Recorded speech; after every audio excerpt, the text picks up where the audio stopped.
반갑습니다. 인문학을 요리하는 남자 인문학 셰프 세범입니다. 자, 우리 앞선 논의에서는 샐러드 볼 모델을 킴리카가 사회통합 모델 중에서 지지하는 모델이긴 하지만 우리 킴리카는 그 샐러드 볼 모델이 가지고 있는 한계, 즉 국가가 중립적인 위치에 선다고 하는 것만으로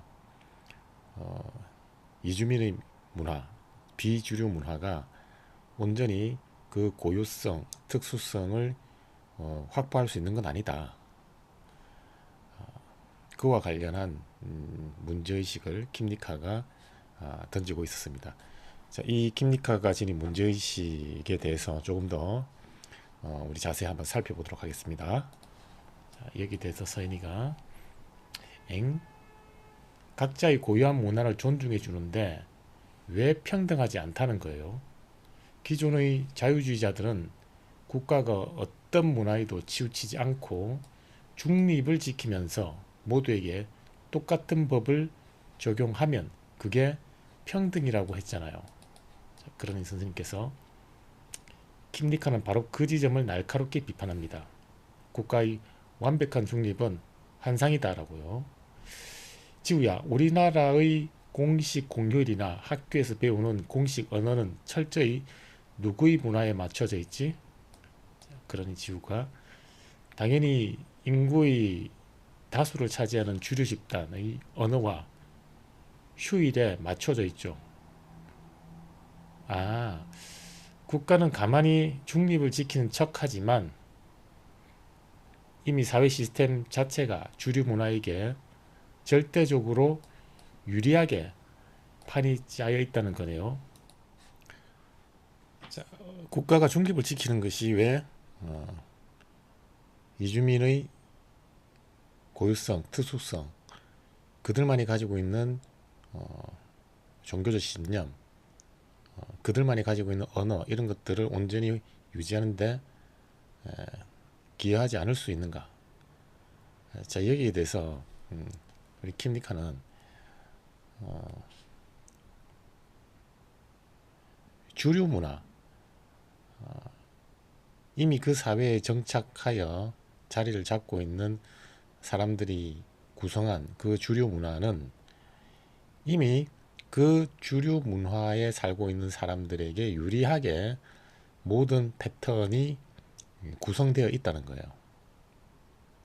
그러니 주류 문화의 사회 제도적 시스템 이런 것들은 이미 그 주류 문화에 살고 있는 사람들의 상황에 맞게 구성이 되어 있는 거죠. 반면에 이주민, 비주류 문화권에 속한 이 이주민들은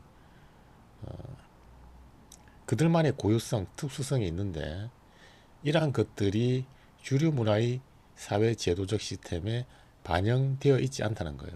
그러니 국가가 좋아, 이주민의 고유한 문화에 우리가 간섭하지 않겠다라고 중립을 지키기는 하지만 이미 주류 문화가 기존 정착민들에게 유리하게 구성이 되어 있으니까, 즉 기존 정착민들의 사고방식과 행동 양식에 유리하도록 구성이 되어 있으니까 비주류 문화, 즉 이주민들에게는 그러한 주류 문화의 제도적 시스템이 온전히 맞아떨어지지 않는다는 거예요. 비유를 들면 이미 누구에게 유리한 제도적 시스템이다? 주류 문화 사람들에게 유리한 제도적 시스템이기 때문에 국가가 중립을 지킨다고 방관하는 것이 결국은 누구에게 유리한 결과로 이어진다? 주류 문화 사람들에게는 유리하고 이주민과 같은 비주류 문화 사람들에게는 불리한 그러한 상황으로 이어진다는 거예요. 즉 국가가 중립을 지킨다는 명분으로 방관하면은 그것이 주류 문화 사람들과 이주민과 같은 비주류 문화 사람들 사이에 이 평등을 실현하는 데 기여하는 것이 아니라 오히려 그것이 실질적으로는 불평등을 유발할 수밖에 없다. 이러한 관점을 가지고 킴리카가 샐러드볼 모델의 한계를 지적을 하고 있는 거예요. 이 킴리카의 샐러드볼 모델에 대한 한계를 비유를 들면 이런 거예요. 주류 문화의 사람들에게 유리하도록 구성되어 있는 그 사회의 제도적 시스템은 사실상 기울어진 운동장이라고 볼 수 있어요. 기울어진 운동장. 누구에게 유리하도록 기울어져 있다? 주류 문화 사람들에게 유리하도록 기울어져 있다. 그래서 주류 문화 사람들은 이 기울어진 운동장의 이 위쪽에 자리 잡고 있는 반면에 비주류, 이주민들은 사실상 그 기울어진 운동장의 아래쪽에 자리 잡고 있는 것과 마찬가지다. 이미 기울어진 운동장이기 때문에, 즉 이미 주류 문화 사람들에게 유리하도록 구성된 사회 제도적 시스템이기 때문에 비주류 문화 사람들에게는 그러한 주류 문화의 사회 제도적 시스템이 불가피하게 불리하게 다가올 수밖에 없다. 따라서 국가가 중립을 지킨다는 이유로 방관하면 할수록 비주류와 즉 이주민과 주류 문화 사람들 사이의 불평등은 더욱 커져서 결국 시간이 지나면 비주류 문화 사람들의 고유성, 특수성, 그들만의 문화, 이것은 달아 없어질 것이다. 이것이 킴리카의 통찰이라고 우리가 볼 수가 있어요.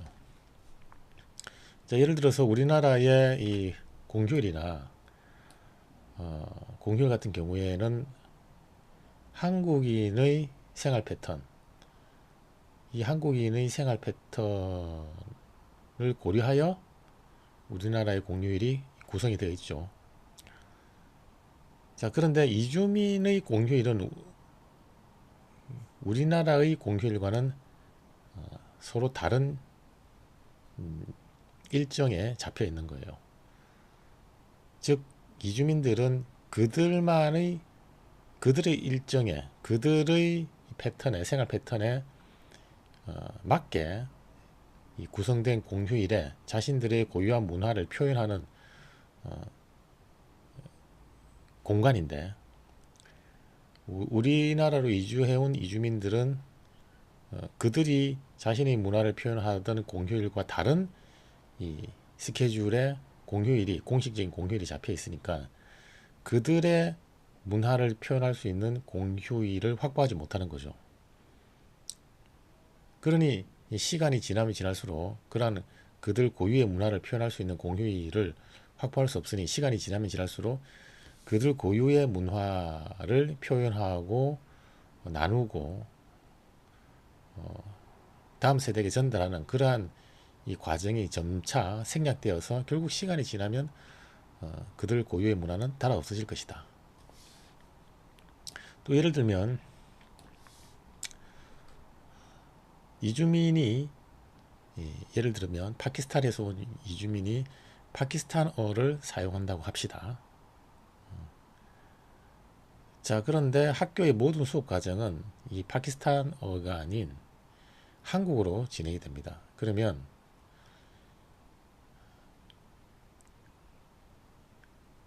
이 학생은 교과 내용을 이해할 수 있는 게 된다 할지라도 수업이 한국어로 진행되기 때문에 학교 수업에서 정해진 과제를 온전히 자기 것으로 만들 수 없고, 그 결과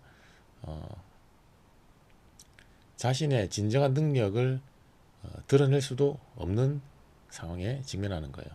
그러니 점차 이 이주민은 이 한국 사회의 한국의 교육 시스템에서 내가 나의 능력을 발휘하기 위해서는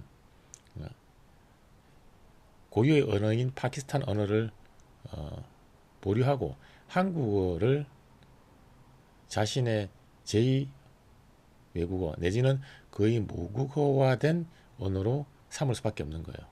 그러니 시간이 지나면 지날수록 자기 고유의 파키스탄 언어는 점차 기억에서 사라지겠죠. 자, 이렇게 국가가 너희가 너희 고유의 문화를 버리고 우리 문화를 그리고 우리 제도 시스템을 따라라 라고 강요하지 않아도, 즉 국가가 중립을 지킨다 할지라도 이미 이주민이 정착하여 살고 있는 그 사회의 주류 문화의 이 주류 문화를 구성하고 있는 그 주류 사회의 제도적 시스템, 이것이 이미 주류 문화 사람들에게 유리하도록 구성이 되어 있기 때문에 국가가 중립을 지킨다는 이유로 방관하면 할수록 결국은 어, 이주민의 비주류 문화와 기존 정착하여 자리를 잡고 있던 주류 문화 사람들 사이에는 그 불평등이 점차 커질 수밖에 없다.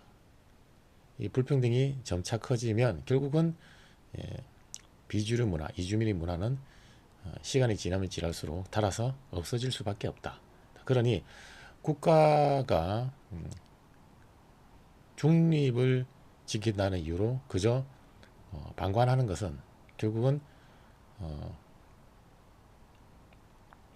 이주민과 주류 문화 사람들 사이에 평등을 확보하는 데 기여하기보다는 오히려 점점점 그 불평등이 사실상 깊어지는 방향으로 진행될 수밖에 없다. 자, 이렇게 보고 있습니다. 자, 그러니까 국가가 중립을 지킨다는 이유로 방관하는 것은 결국은 이주민들에게 실질적 평등을 확보해 줄 수가 없는 거예요. 자, 여기서 실질적 평등이라고 하는 것은 그 이주민의 고유한 맥락, 상황을 고려해서 만약에 그 상황이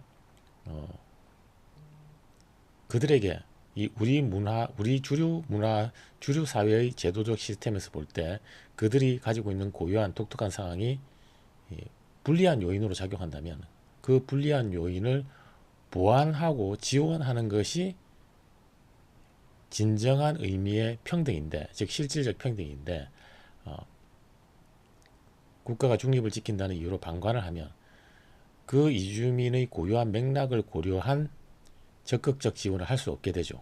그 결과 형식적으로는 평등하지만 형식적으로는 이주민과 주류 문화 사이에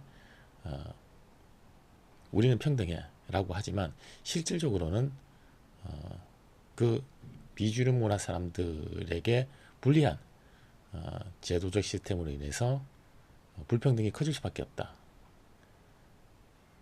그러니 국가가 중립을 지킨다는 이유로 방관하는 것은 형식적 평등은 확보할 수 있지만 이미 주류 문화 사람들에게 유리하게 짜여진 판에서 그러한 방관으로서의 중립은 결국은 사실상 불평등으로 이어질 수밖에 없다. 즉 실질적인 평등을 확보하지 못하는 상황으로 이어질 수밖에 없다. 이것이 킴니카가 가지고 있는 주요한 문제의식이라고 볼 수 있어요. 그러니 스님께서 정확해요. 주류 문화에 속한 사람들은 국가가 아무것도 안 해도 그 배경이 튼튼하게 유지되지만 소수 집단은 가만히 놔두면 문화적 배경이 부서지고 맙니다. 그래서 킴니카는 진정한 평등을 이루려면 집단이 형성된 역사적 배경에 따라 차등적 권리를 줘야 한다고 주장을 했어요. 즉 진정한 평등이란 무조건 똑같이 대우하는 것, 즉 기계적 평등이 아니라 다른 상황에 처한 사람을 그 상황에 맞게 다르게 대우하는 것, 바로 실질적 평등입니다. 이것이 킴니카의 자유주의적 다문화주의입니다. 자, 그래서 우리 킴니카는 그러면 대안은 뭐냐? 대안은 뭐냐?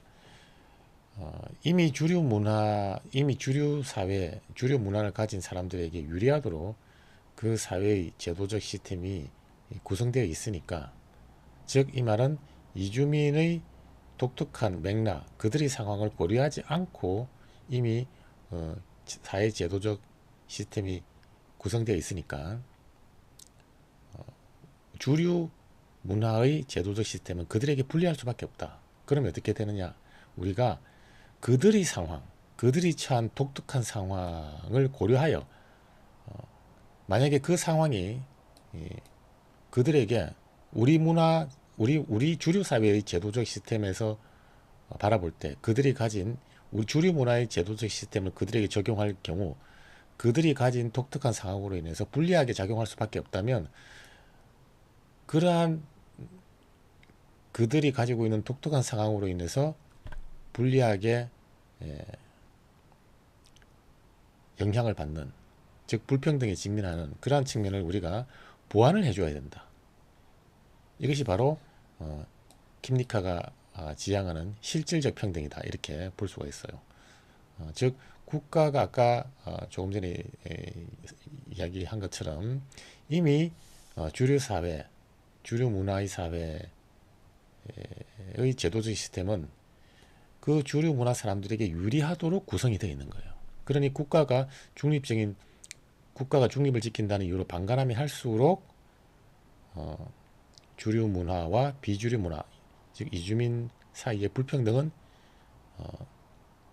커질 수밖에 없다. 즉 국가가 중립을 지킨다는 이유로 방관하는 것, 즉 기계적 평등만을 선언하면 선언할수록 주류 문화와 이주민의 비주류 문화 사이의 불평등은 심각해질 수밖에 없다. 그럼 이런 기계적 평등이 아니라 우리 주류 문화 사회의 제도적 시스템을 그들에게 적용할 경우 그들이 가진 독특한 상황으로 인해서 그것이 그들에게 불리하게 작용한다면 그들의 독특한 상황을 고려하여 그들에게 불리하지 않도록 어떠한 제도적 지원이 이루어져야 된다. 이것이 바로 진정한 의미의 실질적 평등이다, 이렇게 보고 있는 것이죠. 자, 그래서 이 킴리카는 국가가 중립을 지킨다는 이유로 방관하는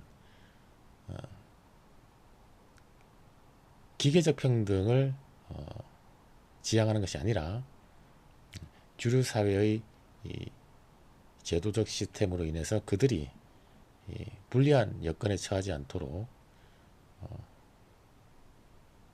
그들이 가지고 있는 독특한 상황, 맥락을 반영하여 그들이 불리한 여건에 처하지 않도록 적극적으로 지원하는 것, 이것이 바로 킴리카가 강조하는 실질적 평등이다 라고 부르고, 이러한 킴리카의 이 사회통합 모델을 자유주의적 다문화주의다, 이렇게 분류를 할 수가 있는 겁니다. 자, 그러니까 자유주의적 다문화주의는 국가가 중립을 지킨다는 이유로 방관하여 기계적 평등에 머무는 것이 아니라 국가가 그들의, 즉 이주민의 맥락, 상황을 고려하여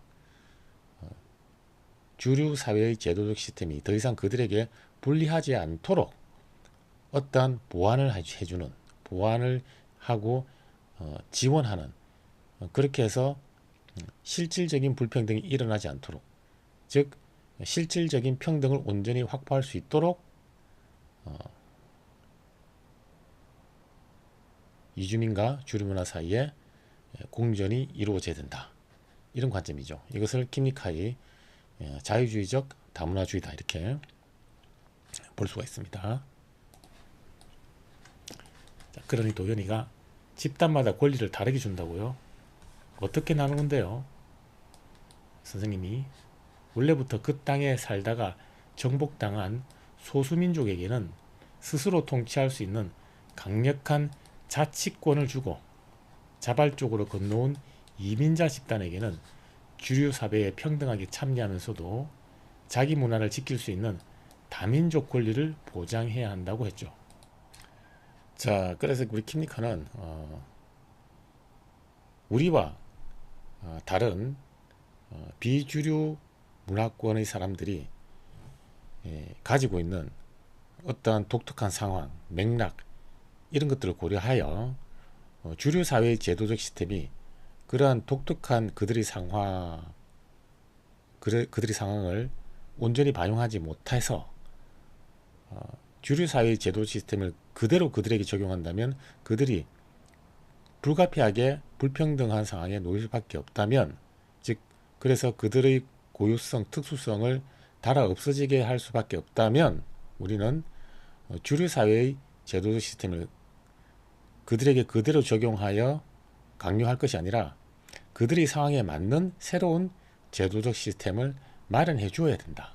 그래야만 주류 문화와 비주류 문화 사이에 심각한 불평등이 발생하지 않는다. 즉 실질적인 평등을 확보할 수 있다. 이러한 입장이라고 했죠. 자, 그런데 이 비주류 문화권에 속한 사람들의 이 독특한 맥락, 그들만이 가지고 있는 고유한 상황, 이런 것들을 고려해야 된다. 이것이 바로 킴리카의 자유주의적 다문화주의의 핵심이다. 이렇게 볼 수가 있어요. 자, 그런데 이 비주류 문화권에 속한 사람들의 유형을 이 킴리카가 두 유형으로 나누고 있습니다. 하나가 소수민족이고 또 다른 하나가 이민자 집단입니다. 자, 이 부분에 대해서는 조금 더 자세히 설명했지만 비주류 문화권 사람들이라고 할지라도 그 유형이 소수민족과 이민자 집단으로 다릅니다. 즉 유형이 다르다는 말은 소수민족으로서의 소수민족으로서의 비주류 문화의 사람들이 처한 상황과 이민자 집단으로서 비주류 문화에 속한 사람들의 상황이 다르다는 거예요. 자, 상황이 다름에도 불구하고 이런 것들을 완전히 무시하고 주류 사회의 제도적 시스템을 그대로 적용해서는 안 된다는 것이 킴리카 입장입니다. 즉 그러면 어떻게 해야 될까요? 바로 이 비주류 문화권 사람들, 즉 소수민족과 이민자 집단이 처한 직면한 상황을 고려하여 주류 문화의 제도 시스템이 그러한 상황에 불리하게 작용한다면 우리가 그들의 고유한 상황을 고려하여 새로운 제도적 시스템 내지는 지원을 할 필요가 있다. 이것이 킴리카의 자유주의적 다문화주의다. 이렇게 정리를 할 수가 있습니다.